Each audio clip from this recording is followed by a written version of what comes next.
I wouldn't even know what to call it. It's kind of just like a shout. Get up and rock, son, boy.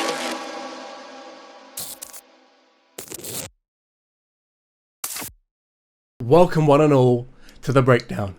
My name is Kenby, and in this series I'll pick one of my tracks and I'll break down how I created it. This is the first episode of many videos I intend to make on explaining how my tracks are made, how I make my sound, and other useful tips. If you do find this video useful, please give it a like, comment or consider subscribing, as it does help out the channel. And if you're new here, welcome. If you'd like to check out my music, I'll leave a link to it in the description below. But without further ado, let's jump right in to the project. Okay, so here we are in the project. Now, a little bit of a backstory about this song. When I came to create it, I had the idea of creating like an electro house type track with like a deep vibe or like kind of like a funky either bass line or drum pattern. And I remember I was laying in bed and it literally came to me at like I think 4 a.m. and all of a sudden I had this melody, and I'll show you guys that in a minute. But it was really, really weird. At first I had the melody, then I had the bass line, then I had a kind of like vocal hook idea and then the rhythm. And then I think the next day I wrote the first draft of it. And this is the thing, it just goes to show sometimes when the creative flow hits, it can be very powerful with the things that you can create. But what I'll do, I'll give you guys a quick preview of the intro up until the first drop, and then we'll get right into the details of how I made it.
Okay, that was an intro of the song up until the first drop, and what I'm going to show you all now is the patch I use for the intro synth melody. It's a very simple melody, but it lays the kind of foundation of the start of the song. So it was a serum patch, it was a pluck, I don't know how you pronounce that, but here it is. I think I might have changed maybe the cutoff, added some extra reverb or delay to it, I'm not entirely sure. But I think it's one of the default plucks that comes with serum. And as soon as I heard it, I was quite hooked with it. I added some delays, which I'll show you in a second, and a bit of panning as well, and just some stereo separation and a low pass, which happens later in the song. But I'll give you guys a quick intro to what it sounds like. The song is E minor.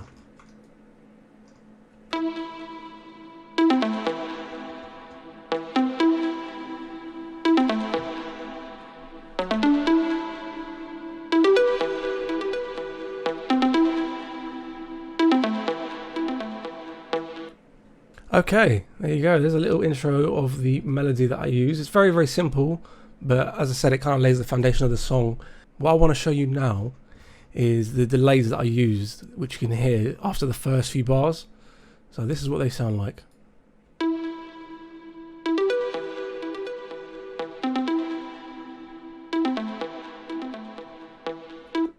Depending on what sort of speakers you're listening on, whether it's headphones or studio monitors, you might have been able to hear the panning left and right with the delays. And what I find it's very important to have some extra space in the mix, whether it's with the reverbs, the snare tails, things like that, just to spread out the mix and allow it to breathe a bit better. Now that I've showed you the intro synth, what I'm going to show you is the ambient drone with the space loop that I found, I think, on Splice. So if I just quickly mute the synth melody and unmute the ambient bass line volume and equalizer, this is what these two sound like individually and together. individually first.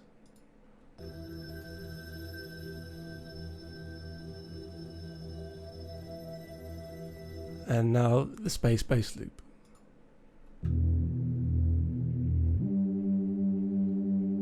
And together.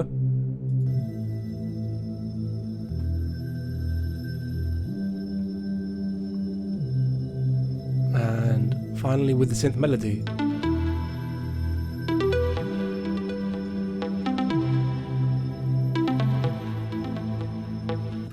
Next up, let's talk drums. So when I was creating the drums for this, I wanted to have like an electro kind of deep house vibe to it, as I said earlier, but I wanted to have like a kind of funky bass line, drum rhythm, which you'll see more in the drop of the song. But as for the build up, it's quite dark and quite ominous. But this is what these sound like. This one is a simple hat and clap loop, and I've got 2 layered claps here, and they kind of bounce off each other quite nicely, I feel.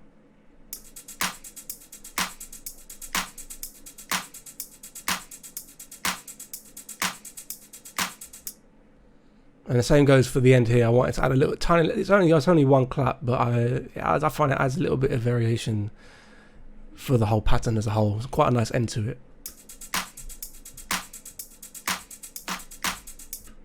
Okay, so now let me show you the build-up. The build-up snare I use for this song is quite an aggressive snare, but I find it definitely leads up nicely into the first drop and builds up a good tension.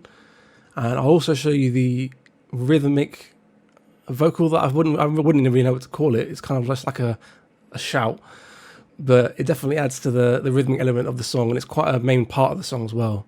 But first, what I'm going to do, I'm going to show you the build-up with the snare, the plucks, and the ambient drone along with the space bass as well. And that's what this sounds like.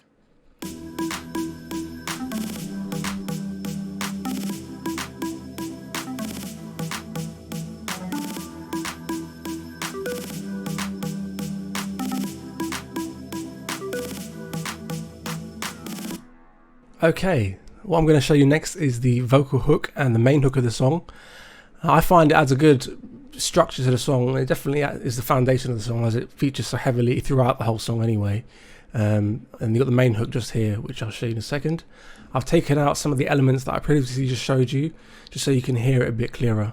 And if you're listening on headphones or studio monitors, you might be able to hear some more panning that I was talking about previously with the main hook just here.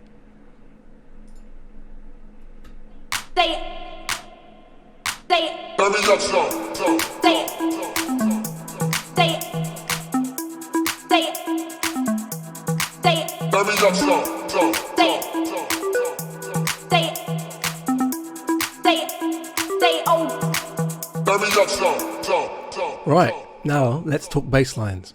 So the bass line I used for this song was actually the init preset on Silent with a bit of distortion.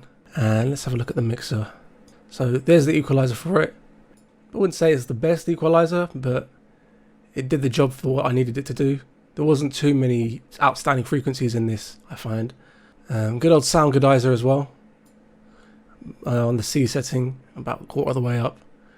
And of course, good old Camel Crusher. It was on the more beef setting, and I think I might have tweaked the distortion a little bit, maybe added a bit more compression to it. And then, last but not least, I did a sidechain EQ that only activates so what would happen when a kick hits this part here, this frequency right here, will drop to a certain decibel level that I set it to. And now, let me show you the actual bass line itself.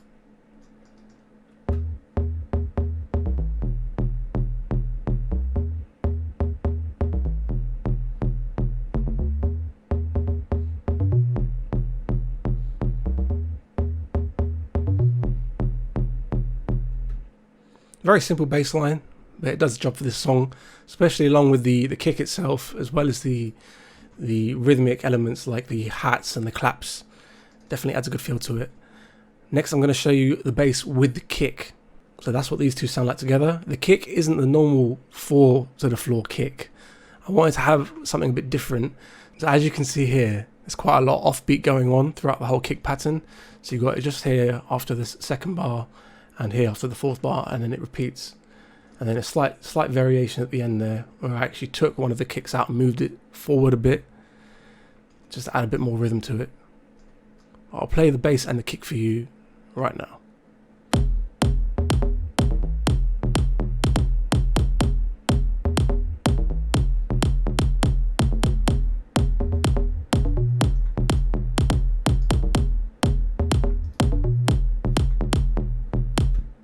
Next up, I'm going to show you the main drop bass that I used. Very, very hollow, very simple pattern. There's a few different layers to it, as I'll show you in a second. I wanted to make something that definitely would fill a room and grab people's attention as well. So this is the first one I used. So this one is a simple bass shot, and that sounds like this.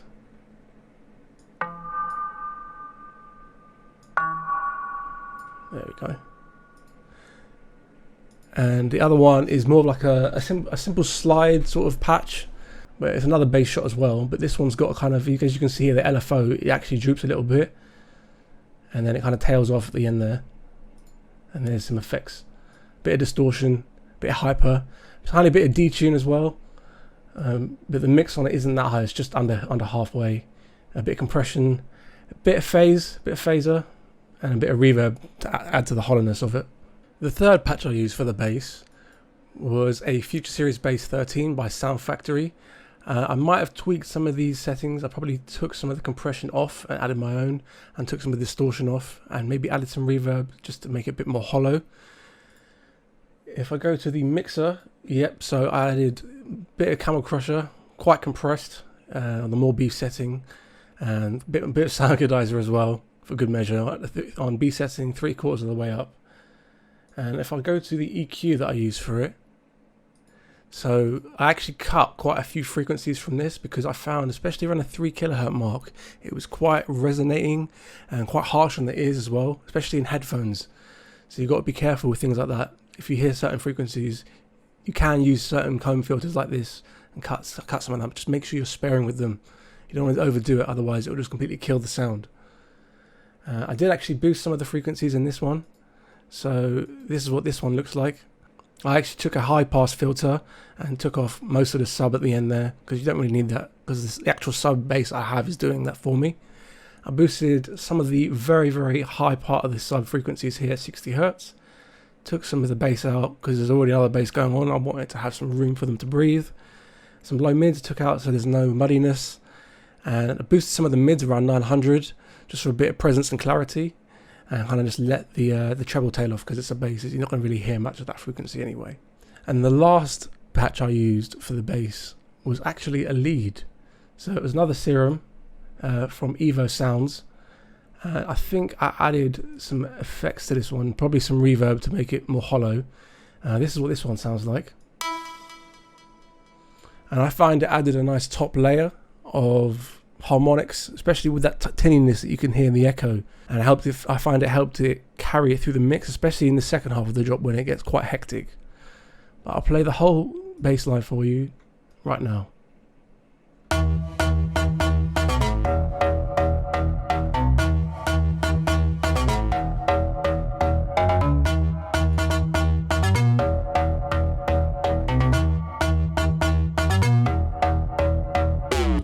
Moving on to the second part of the chorus, I made a robotic lead here that goes along with the main bass line of the song. It follows the same structure. And I made this one because when I was growing up, I was very heavily influenced by Daft Punk and their style of music. So I created this lead. It's a simple square kind of saw, tiny bit of fine adjustment to it. LFO is just a simple LFO, couple of modulations on the fine. A cut off on the A filter. I'm not using the oscillator B at all. 24, and then just some hyper, bit of phaser, delay, reverb, and EQ, and that's what these all look like. And I'll let that play through for you right now.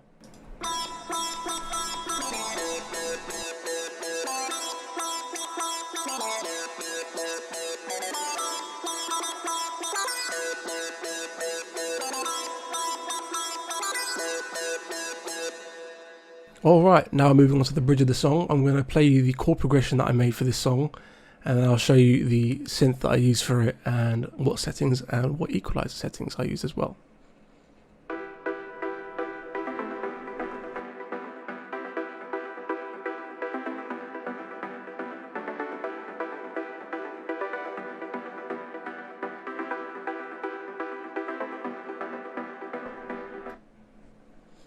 Okay, so this one is a pluck from Serum. It's another one of the default ones as well. It's called the crushed pluck. So what I did with this one, I put a low pass filter on it externally from the synthesizer itself. I don't think I changed much of this. Maybe to change some of the distortion around here, maybe a tiny bit. But if I go to the mixer and open that up, I've got a Fruity Love filter, a bit of sound goodizer going on here. So this is what this looks like, just a simple Fruity Love filter with the cutoff automated just here. So if I just remove that, I'll show you what I mean. So yeah, so this is it here, just going nicely about 50% throughout the whole bridge of the song, kind of so it's in the background, and then it kind of fades up as the second build up happens. And as you can see here, just a very, very simple EQ. It wasn't really a harsh sound, so I didn't really think it needed much going on. I mean, I added a bit of sound goodizer to it, kind of like simple setting, and I thought that was enough for it. As it was in the background, I didn't think it needed that much. Okay, moving on to the very last part of this episode now. And what I'm going to show you is the build up into the second drop, and then I'm going to show you a specific lead that I made for the second drop, because I wanted something that's very different to the first drop, but it's going to grab people's attention and still have some of that energy that I had throughout this whole song. So I'll let it play up until halfway through the drop, and then I'll explain what I did.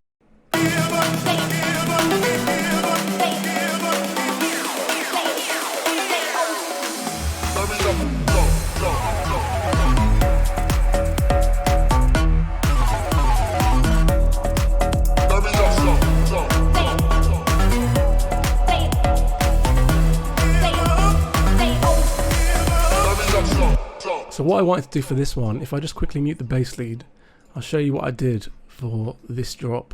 So I wanted to do something different. Instead of doing the same melody that's been playing throughout most of the song, I did a full octave sweep 3 times over, and then I repeated it through every single note throughout this key. And I find it's definitely different, especially with a robotic lead. It kind of has like I'd say robotic feel to it, but it definitely hooks you, because you would not be expecting it. I'll play it again. One more time. Definitely very interesting. And yeah, as soon as it was very simple, because I was trying to make a different melody, a different variation, but I literally just came across randomly doing a full octave sweep. And I just repeated it a few times, and I thought, you know what? It's different, but I find it works well for the song. And then the same with the bass. If I just mute the robotic and pluck lead for a second, they do a very similar thing, follow the same octave sweep, but then it goes into that really hollow bass that's been playing throughout the first drop. So I'll just play that for you now.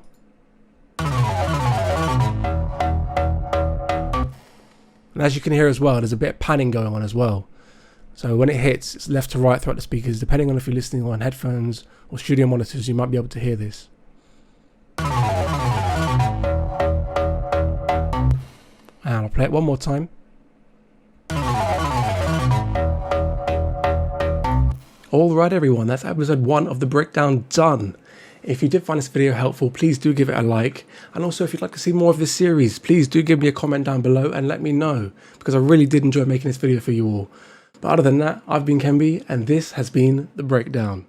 Peace. Get up and rock, son boy.